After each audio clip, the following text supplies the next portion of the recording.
Welcome to the Slop Farm. Enjoy the video. You start by capturing clean source images.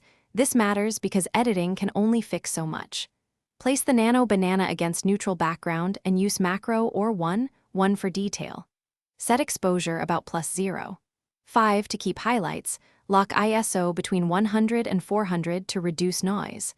Once done, take 3 shots at slightly different focus points for focus stacking. Make sure to include a raw file for maximal data and a well-lit reference for accurate color later. You now move into RAW adjustments because this is where the Nano Banana's texture and color come alive. First, enable lens corrections and pick the camera profile. This removes distortion.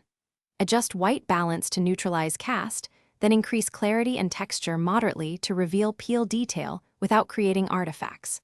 Once done, use dodging at low flow and burning to emphasize curvature, and apply selective sharpening only to the subject. Make sure to keep global noise reduction balanced versus detail retention.